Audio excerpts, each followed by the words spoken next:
How many people have you spoken to only to later realize something hidden beneath the surface? The truth is, you already know much more than you think. You just haven't learned to decipher all the signs yet. And so you often don't see what's right in front of you. Every person leaves clues. Some are subtle, others disconcerting. But Nietzsche's 18 Truths will teach you to see beneath the surface and understand what's really going on. No one teaches this skill in school, but once you learn to see clearly, you'll never be able to unsee again, and you'll begin to understand people and yourself in ways you may never have imagined. In today's video, you'll understand how, with just 18 truths, you'll be able to change your entire life and your understanding of reading people. From an early age, we're told to always trust what other people say. After all, words are our social currency. But Nietzsche knew something else and always warned us, don't be fooled by language. Because people rarely speak from the truth. They speak from survival, from ego, from fear. The personality we see isn't who they are. It's the version they need to present to survive. The person who seems overly kind may actually be terrified of rejection. The person who seems strong may be crumbling inside, hoping no one notices. And the most surprising thing, they don't even know they're doing it.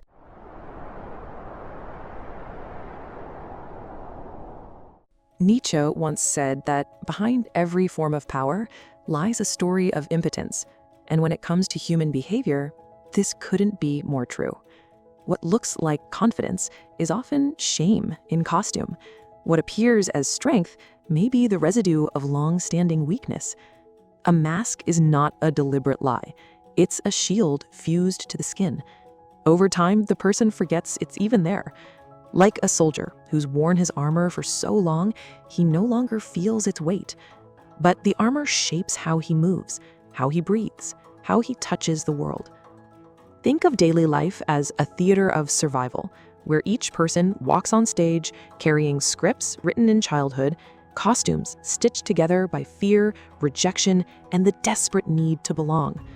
The overly kind person may have learned that love is conditional and must be earned through silence and self-sacrifice. The sarcastic one discovered early that turning pain into humor earns applause instead of pity. The one obsessed with control likely grew up in chaos and now clings to certainty like a lifeline. But consider the subtler performances that surround us daily. The intellectual who drowns every conversation in jargon and obscure references isn't displaying intelligence. They're hiding behind complexity because simplicity feels too vulnerable, too exposed. Watch how they deflect when asked what they truly feel about something. The words multiply, but the person disappears. Or observe the perpetual joker, the one who turns every serious moment into a punchline. Their humor isn't joy. It's a sophisticated alarm system. The moment emotional depth approaches, the jokes begin. They've learned that laughter is safer than tears, that being entertaining is easier than being seen. But notice what happens when someone doesn't laugh. Watch the panic flicker across their eyes. Then there's the helper, the one who always has time for everyone else's problems, but never seems to have any of their own. They've mastered the art of deflection through service.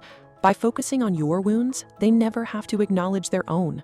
By being indispensable to others, they avoid the terrifying possibility of being dispensable. But masks evolve. They become more sophisticated as we age. The teenager who uses rebellion to feel powerful becomes the adult who uses success to feel worthy. The child who used silence to avoid punishment becomes the adult who uses busyness to avoid intimacy. Same wound, different costume. Consider the perfectionist. Always impeccably dressed, house spotless, career trajectory flawless. This isn't vanity, it's a survival strategy born from a belief that flaws equal abandonment. They polish every surface of their life because underneath, they're terrified that if anyone sees the mess inside, they'll be left alone. Their perfectionism isn't about excellence, it's fear wearing designer clothes. Or examine the eternal optimist, the one who finds silver linings in every catastrophe, who smiles through obvious pain. This isn't resilience. It's often a learned response to a world that punished their sadness. They've discovered that being positive keeps people close, that darkness drives others away. So they've buried their shadows so deep that even they've forgotten where they put them. The workaholic doesn't love their job more than life. They love the distraction more than facing what life has become. The social butterfly doesn't crave connection. They fear solitude because silence forces them to confront the voices they've spent years trying to outrun. The minimalist doesn't love simplicity. They fear accumulation because possessions remind them of what they've lost or never had. These aren't conscious performances. They are automatic psychic strategies, defense mechanisms that operate silently in the shadows, below awareness, like underground rivers shaping the visible terrain. They are behavioral fossils, remnants of ancient survival adaptations that once served a purpose, but now imprison the very person they once protected. The most sophisticated masks are the ones that feel authentic. The person has worn them so long, integrated them so completely, that they've become their identity. The mask and the face have merged. This is why confronting someone's defense mechanisms rarely works. You're not just challenging their behavior, you're threatening their sense of self. Watch the person who prides themselves on being brutally honest. This isn't integrity, it's often aggression disguised as virtue. They've learned to weaponize truth, using honesty as a shield against criticism and a sword against intimacy. Because if they're always the one delivering uncomfortable truths, they control the narrative and never have to be vulnerable enough to receive them. To interpret behavior at this level is not to decode lies, but to read symptoms, clues, echoes of past battles still echoing in present gestures. And here lies the challenge. The better someone wears their mask, the less they know they're wearing one. That's why judgment fails, because what we call personality is often a camouflage for pain, a distortion of truth designed not to deceive you, but to protect them. The aggressive person isn't choosing violence, they're choosing survival in the only language they learned. The withdrawn person isn't being difficult, they're being careful with a heart that's been broken too many times. And here's what most people miss. The mask always reveals the wound. The overachiever shows you someone who was never enough.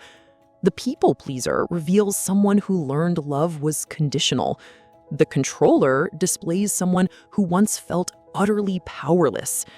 The mask isn't hiding the truth, it's advertising it in a language most people never learn to read. To truly see someone is to see beyond the shield, to listen not to their words, but to their silences, to understand not just what they do, but why it feels necessary for them to do it.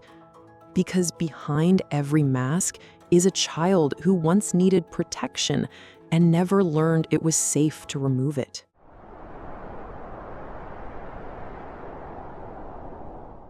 We judge quickly. It's a reflex, an unconscious attempt to simplify what we don't want to explore. She's too emotional. He's so arrogant. They're always seeking attention. But what if each judgment we make is not about the other, but a flare from within?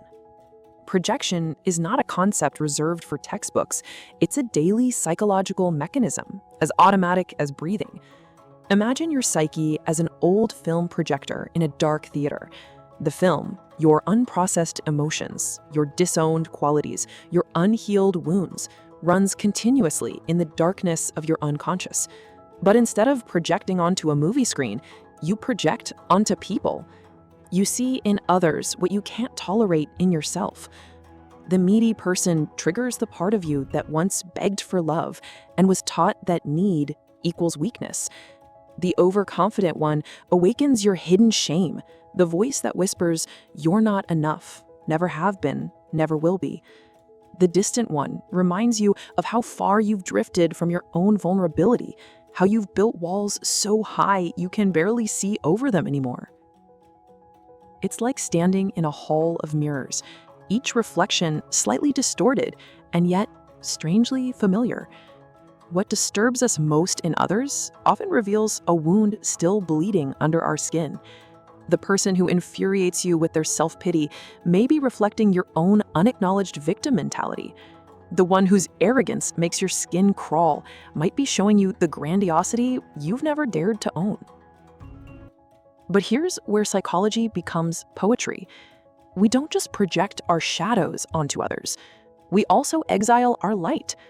That colleague whose confidence magnetizes every room, they might be carrying your own buried self-assurance, the part of you that learned it was dangerous to shine too bright.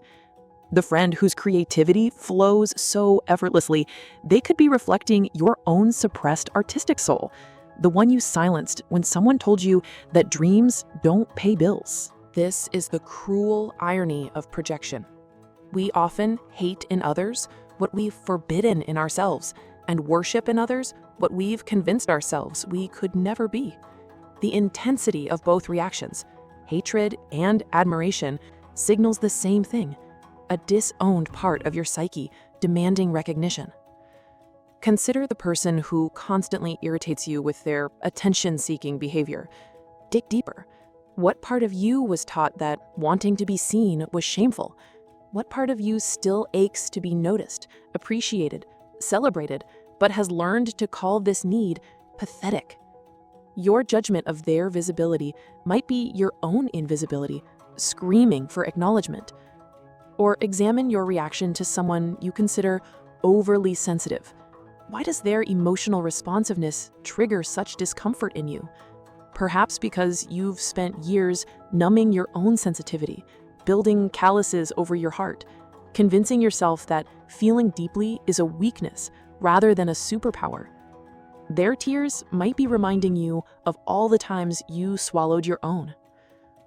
The most revealing judgments are the ones that come with heat, with emotional charge. Cold, analytical observations rarely reveal projection, but when your judgment comes with anger, disgust, envy, or contempt, that's your psyche waving a flag, pointing to unintegrated material within yourself. Carl Jung wrote, "Everything that irritates us about others can lead us to an understanding of ourselves." The uncomfortable truth: most of our moral superiority is borrowed. It exists to keep us from seeing what we're not ready to face in our own psyche.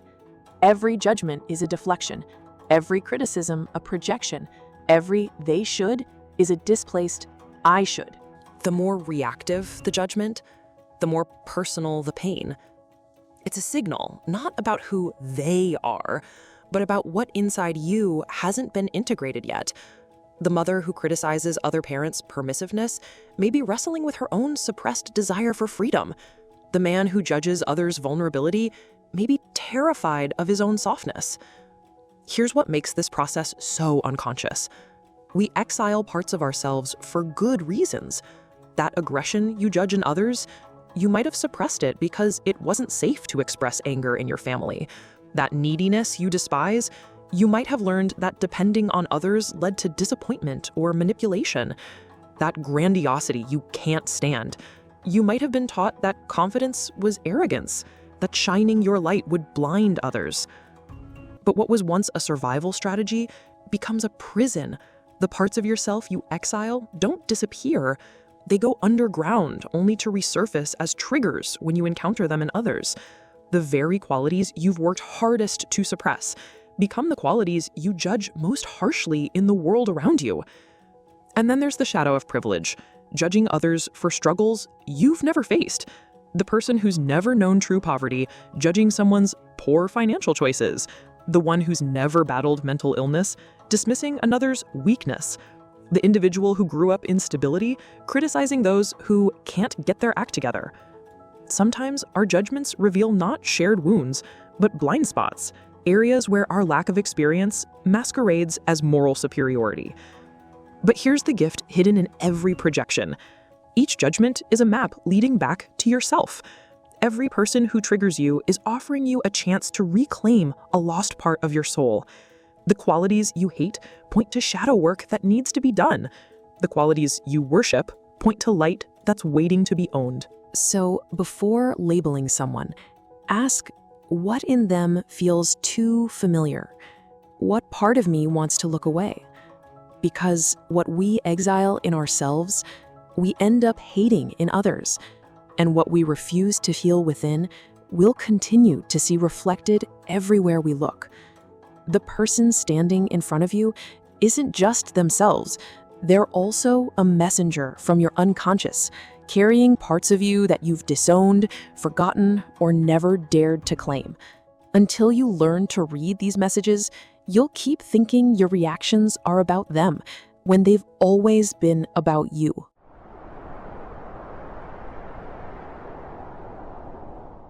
This is where Nietzsche dismantles the illusion of certainty.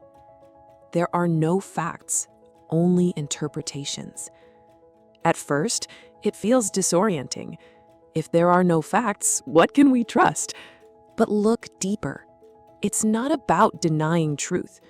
It's about realizing that truth, as we experience it, is always filtered, always translated, always shaped by perspective. You don't see the world as it is. You see it as you are, through the lens of your history, emotions, traumas, and defenses. When you meet someone, you're not encountering a raw, objective being. You're decoding a self-curated version of that person, shaped by what they fear, what they hope you'll accept, and what they've never dared to show anyone. And simultaneously, you are interpreting them through the fog of your own unconscious filters. This is not interaction. It's a hall of projections, two incomplete maps trying to read each other as if they were landscapes. Psychologically, this is the domain of cognitive schemas, mental frameworks formed in early life that influence what we notice, how we judge, and what we suppress. Think of schemas as the software running in the background of your mind, invisible programs that determine how you process information, built from your earliest experiences of love, rejection, safety, and danger. Consider someone who developed an abandonment schema in childhood, perhaps a parent who left, or love that was consistently withdrawn as punishment. This person's mind has been programmed to scan for signs of rejection. A delayed text message becomes evidence of disinterest. A friend canceling plans transforms into proof of worthlessness. A romantic partner's need for space registers as imminent betrayal. The raw data, the delayed texts, the canceled plans, their quest for space. These are neutral events, but the schema interprets them through the filter of ancient pain, translating present moments into familiar narratives of loss. Meanwhile, someone with a safety schema, raised in consistent love and security, might interpret the exact same delayed text as they're probably busy or they'll respond when they can. Same data, completely different interpretation, radically different emotional reality. But schemas are more complex than simple positive or negative filters. They're intricate belief systems that create entire worldviews. The person with a betrayal schema doesn't just expect to be hurt. They unconsciously seek evidence of betrayal, often creating the very situations they fear. They might test relationships until they break, then use the breakage as proof that they were right to expect betrayal all along. The individual with a defectiveness schema carries a core belief that they are fundamentally flawed. They interpret kindness as pity, love as delusion, and success as luck or deception. When good things happen, their schema works overtime to prove why they don't deserve them or why they won't last. They become archaeologists of their own inadequacy, constantly excavating evidence of their unworthiness. Someone with a grandiosity schema, often developed as a defense against deep shame, sees the world as a stage where they must always be the star. They interpret disagreement as jealousy, criticism as ignorance, and others' success as a threat to their specialness. Their schema demands constant validation and superiority, turning every interaction into a competition they must win. These schemas don't just influence interpretation, they shape memory itself. Two people can attend the same event and later recall completely different experiences. The person with a rejection schema remembers every slight, every moment of exclusion, every instance where they felt unseen. The person with an acceptance schema recalls the laughter, the connection, the moments of belonging. Both memories are true, and both are incomplete. If you grew up unseen, you may overinterpret distance as rejection. If you were constantly judged, you might see critique where there is none. If praise was dangerous, used to manipulate or control, you may interpret genuine compliments as threats, feeling more anxious when appreciated than when criticized. And here's where interpretation becomes prophecy. We don't just perceive reality through our schemas, we create it. The person who expects rejection behaves in ways that push others away, then experiences the rejection they anticipated. The one who assumes others are judging them acts defensive and distant, which actually triggers judgment from others. The individual who believes they're unlovable builds walls that make love impossible to receive. This is why the same person can be experienced completely differently by different people. To one, they might seem cold and aloof. To another, they appear mysterious and intriguing. To a third, they feel safe and non-threatening. Each person is seeing through their own interpretive lens, creating a different version of the same human being. Consider how cultural schemas shape interpretation as well. In some cultures, direct eye contact signals respect and honesty. In others, it's seen as aggressive or disrespectful. The same gesture, looking someone in the eyes, carries completely different meanings depending on the interpretive framework. The behavior is neutral. The meaning is imposed. But perhaps most profound is how trauma creates interpretive distortions. The person who experienced childhood abuse might interpret kindness as manipulation, because in their early experience, kindness always came with a price. The individual who grew up in emotional chaos might interpret calm as ominous, because in their family, quiet meant a storm was coming. Their nervous system learned to read danger in safety and threat in tenderness. Behavior, then, is not truth, it is narrative, a translation of needs, fears, and memories, compressed into gestures and tone. The body stiffens not from arrogance, but from alertness. The silence in a room may not mean indifference. It may mean someone is trying not to break. This is why empathy requires such sophisticated interpretation. You must learn to read not just what someone is doing, but what schema might be driving their behavior. The person who seems controlling might be operating from a vulnerability equals danger schema. The one who appears needy might be driven by an I am not enough belief system. The individual who acts superior might be defending against a I am worthless core wound.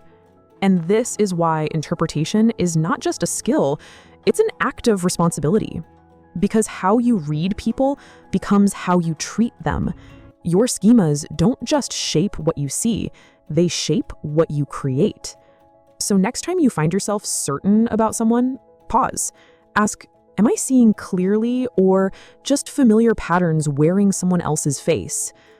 True perception requires humility, because to see what is, you must be willing to question what you assume. You must be willing to admit that your interpretation says as much about you as it does about them. And you must be willing to hold the terrifying possibility that everything you're certain about might be wrong.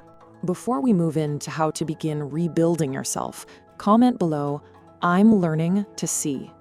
This simple phrase will let me know you've made it this far and that you're ready to uncover what most people are still afraid to face. And while you're here, make sure to subscribe so you don't miss the rest of this journey into emotional awareness and self-discovery.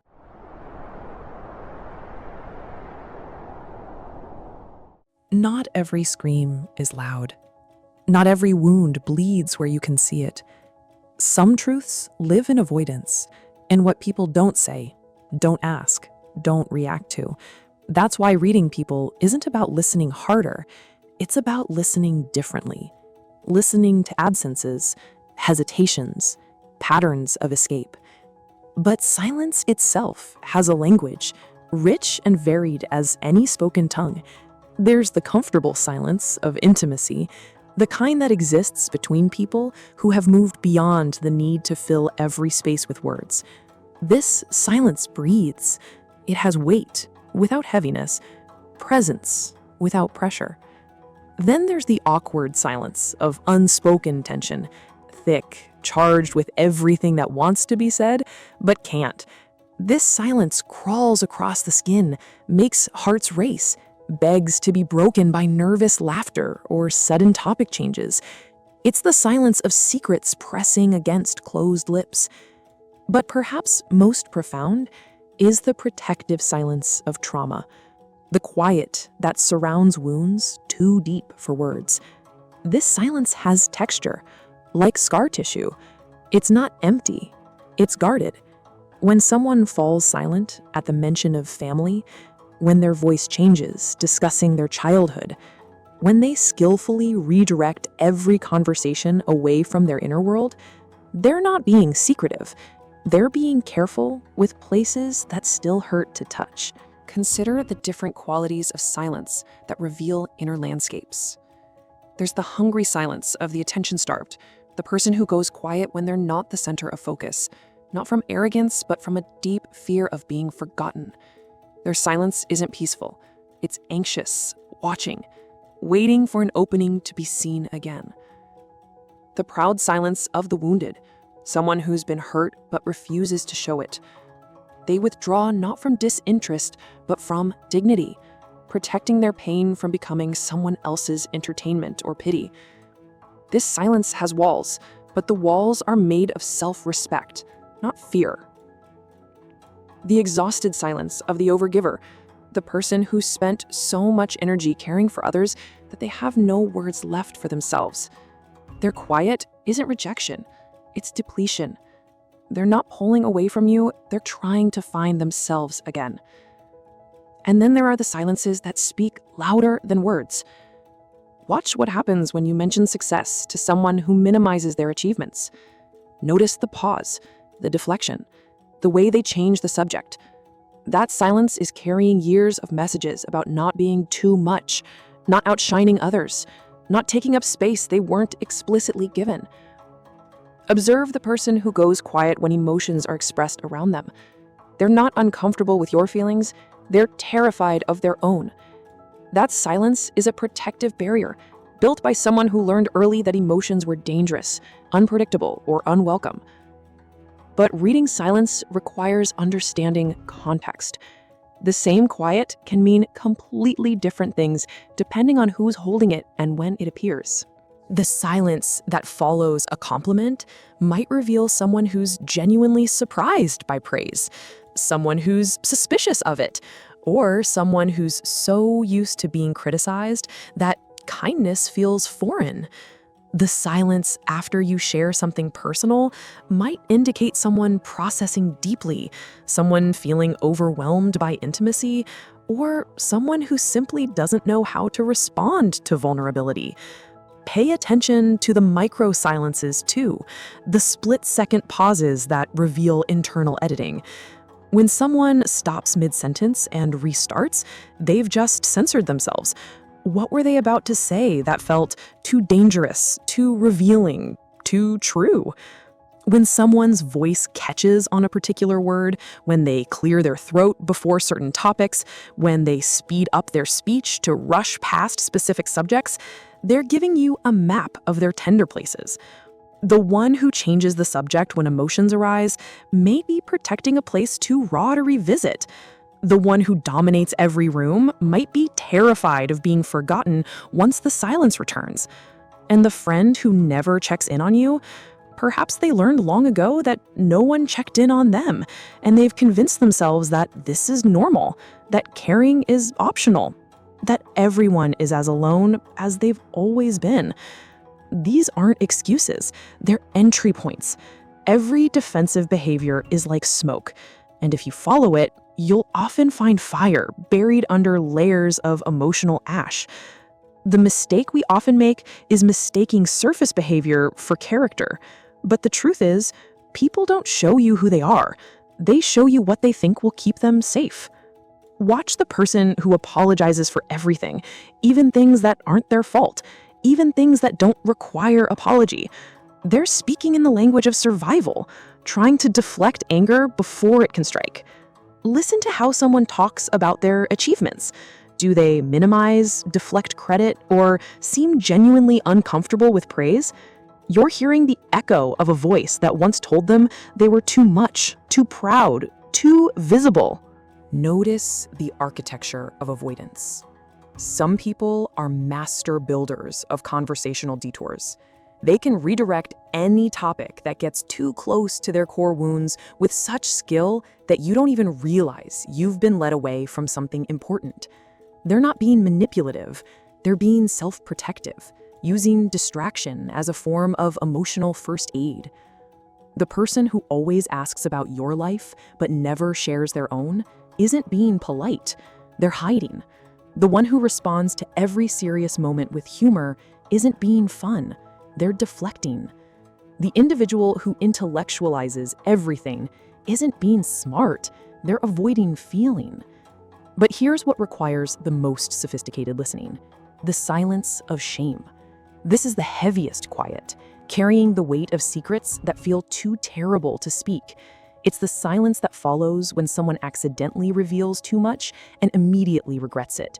It's the pause when you get too close to something they've never told anyone. This silence doesn't just protect, it holds, like cupped hands around a fragile flame. This is why true empathy requires stillness, a kind of psychological deep listening, not to words, but to patterns, to the ways someone changes when they're praised, to the energy shift when you mention vulnerability, to how tightly someone grips control and what they're afraid might happen if they let go. The most profound skill is learning to sit with someone's silence without trying to fix it or fill it. Sometimes the kindest thing you can do is simply witness someone's quiet without demanding words, to let them know that their silence is safe with you, that they don't have to perform or explain or justify their internal weather. Reading people is not about decoding them like puzzles. It's about honoring the invisible, learning to see that what feels like distance may actually be a cry for closeness, that what looks like arrogance might be terror wearing a mask. So don't just hear people, feel what they're afraid to say, and realize silence isn't emptiness, it's encrypted pain, waiting for someone patient enough to learn its language, someone brave enough to sit in the quiet and listen not for words, but for the heartbeat underneath the silence, the rhythm of a soul trying to decide if it's safe to speak.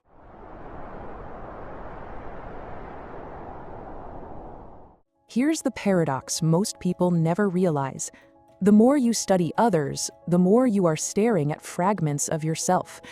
Every interpretation you make, every reaction you have, every emotion someone else triggers, all of it originates inside you.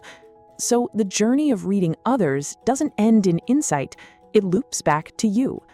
The wounds you recognize in someone else are usually wounds you carry, even if they wear a different face.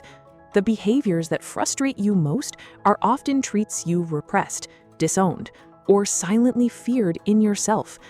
And the masks you expose, many are masks you once wore or still do. Jung called this the shadow, the parts of ourselves we exile, but that continue to operate in the dark. Until we bring them into consciousness, we mistake them for external enemies, when in fact, they are internal strangers. But Jung also spoke of something equally powerful, the golden shadow, the positive qualities we've disowned and now project onto others we admire or idealize. That person whose confidence you find magnetic, they may be carrying your own unrealized self-assurance, the part of you that learned it was safer to stay small than risk being seen as arrogant. The artist whose creativity leaves you breathless, they might be reflecting your own unexpressed genius, the voice you silenced because someone once told you that dreaming was impractical. We don't just exile our darkness, we exile our light. We convince ourselves we're not the type to be bold, creative, powerful, or brilliant. So we search for these qualities in others, admiring from a distance what we're too afraid to claim within ourselves. The very intensity of your admiration often signals a disowned part of your soul, begging to be reclaimed. But self-understanding is not a destination. It's an archaeological dig that never ends. Each layer you uncover reveals another layer beneath. Every pattern you recognize leads to deeper patterns. Every wound you heal exposes older wounds waiting for attention. Your family of origin created the first blueprint for how you interpret human behavior. If you grew up with a parent who used love as a weapon, giving affection when you complied and withdrawing it when you didn't, you learned to read micro-expressions of approval and disapproval with survival-level intensity. Now, decades later, you might find yourself obsessively analyzing a partner's facial expressions, searching for signs of impending rejection that may not even exist. If you were raised by someone who exploded unpredictably, you became a meteorologist of human emotion, constantly scanning for atmospheric changes that might signal an incoming storm. You learned to read the slightest shift in tone, the most subtle change in posture, because your emotional safety depended on it. Now, you might experience other people's normal frustrations as volcanic threats, your nervous system still calibrated to the chaos of childhood. Your early experiences with power shaped how you interpret authority and influence. If you grew up feeling powerless, you might read dominance into situations where none exists. Or you might be drawn to powerful people in an attempt to access the strength you never felt you had. If you were given too much power too young, parentified, expected to manage adult emotions, you might now interpret others' needs as burdens and leadership as a trap. The way you learned to survive emotional pain becomes the lens through which you read others' pain. If you learned to intellectualize your way through trauma, you might mistake someone's emotional expression for weakness or instability. If you learned to minimize your own suffering, you might judge others for making a big deal out of things that feel manageable to you. If you learned to compartmentalize, you might not understand people who process emotions in real time, in relationships, out loud. Your relationship with your own vulnerability shapes how you interpret others' openness. If vulnerability was met with punishment, mockery, or abandonment in your early life, you might now read others' emotional transparency as manipulation or attention-seeking. If being strong was the only way to earn love, you might interpret others' requests for support as evidence of their inadequacy. So what looks like a flaw in someone else might be a mirror. What looks like distance might be a boundary you once built to survive. And what you hate in others might be something your soul is begging you to heal within.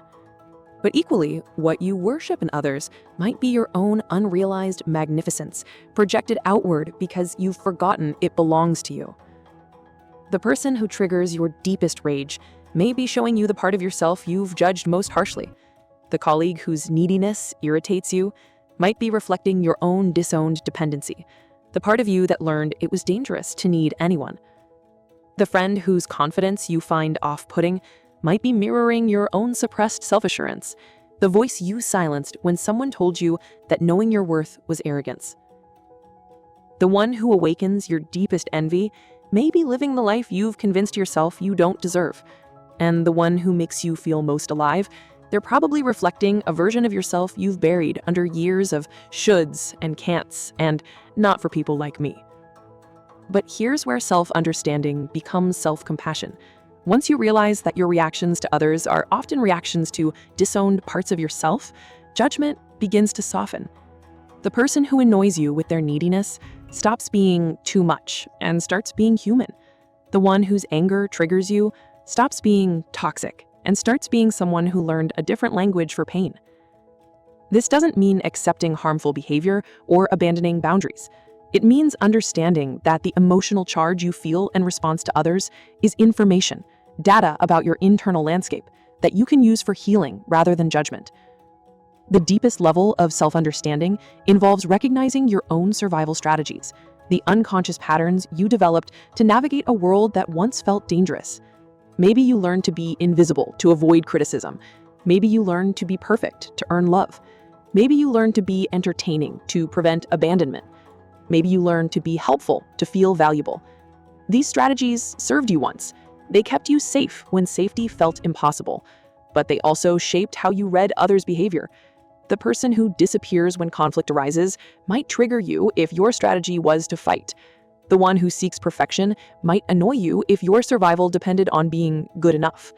The entertainer might exhaust you if your own healing required learning to be loved without performing. Your triggers are often childhood strategies that outlived their usefulness. The things that disturb you most in others might be highlighting survival patterns in yourself that you've outgrown but haven't yet released. The behaviors you judge might be ones you've moved beyond but still carry shame about. This is why self-awareness is not a luxury. It's the foundation for every real connection and every honest perception. Because until you face your own silence, your own armor, your own story, you'll keep misreading others and thinking it's about them. But perhaps most importantly, understanding yourself means accepting the multiplicity within you. You contain contradictions, parts of you that want connection and parts that fear it, aspects that crave recognition and aspects that prefer invisibility, voices that demand perfection and voices that long for acceptance of your flaws. When you can hold these contradictions without trying to resolve them, when you can love the parts of yourself that seem incompatible, you develop the capacity to see others with the same complexity. You stop needing people to be consistent, predictable, or easily categorized. You start recognizing that everyone is a symphony of conflicting notes, and the dissonance doesn't make the music wrong. It makes it human. The person who seems confident one day and insecure the next isn't being fake. They're being multifaceted. The friend who can be incredibly generous and surprisingly selfish isn't contradictory. They're complete. The colleague who shows up as both leader and follower, teacher and student, strong and vulnerable, isn't inconsistent. They're integrated. This is where self-understanding becomes a gift you give to others. Because when you've made peace with your own contradictions, you stop demanding that others be simpler than they are. When you've accepted your own capacity for both kindness and cruelty, generosity and selfishness, courage and cowardice, you create space for others to be equally complex. Your journey of self-understanding also reveals how your healing affects your perception. As you integrate disowned parts of yourself, you stop projecting them onto others with such intensity. As you develop compassion for your own struggles, you naturally extend that compassion outward. As you learn to see your own masks without judgment, you begin to see others' defenses with curiosity rather than criticism. The work you do on yourself literally changes what you see in others. The person who once triggered your abandonment issues might start looking like someone who's struggling with intimacy. The colleague whose perfectionism used to annoy you might begin to appear as someone carrying an enormous fear of failure. The friend whose neediness felt overwhelming might transform into someone who simply learned different strategies for connection. This is why understanding others always leads back to understanding yourself. Every person you encounter becomes a teacher, showing you something about your own psyche, whether it's a wound that needs healing, a gift that needs claiming, or a pattern that needs updating. But in truth, every person you try to understand is a chapter in the story of yourself, a story you're still learning to read, still learning to write, still learning to love. The person you're trying to understand is you. The stranger across from you carries pieces of your unlived life, your unhealed wounds, your unclaimed power. They hold mirrors to parts of yourself you've forgotten, denied, or never knew existed. And in the act of truly seeing them, beneath their masks, beyond their defenses, through their projections, and into their essence, you are simultaneously discovering the hidden landscapes of your own soul. This is the ultimate truth Nietzsche was pointing toward.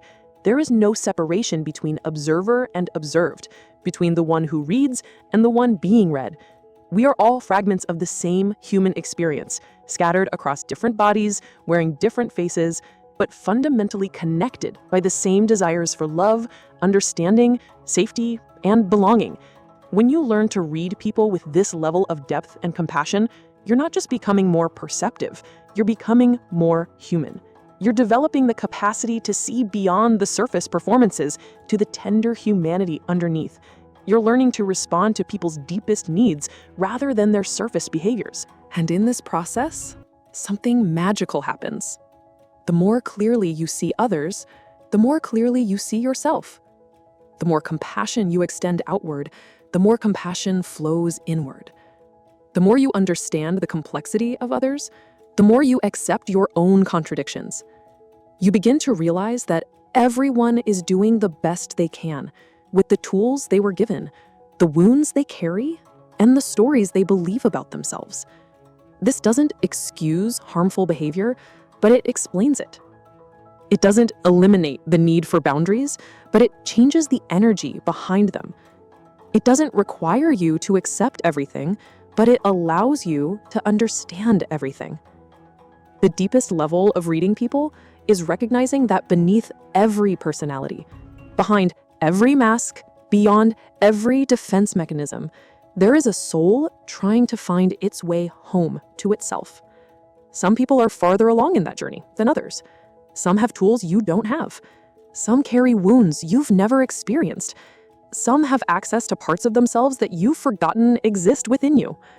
But everyone, absolutely everyone, is on the same fundamental journey, trying to be seen, trying to be loved, trying to be safe, trying to matter, trying to belong, trying to become who they really are, beneath all the layers of conditioning and protection and fear.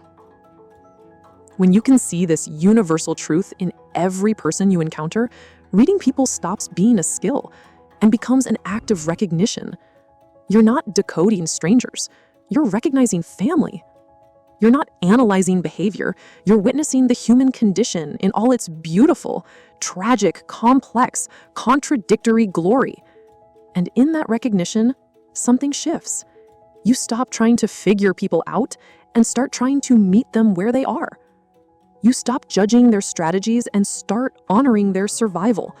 You stop demanding they be different and start seeing them as they are, wounded healers, just like you, doing their best to navigate a world that often feels too harsh, too fast, too demanding, too lonely.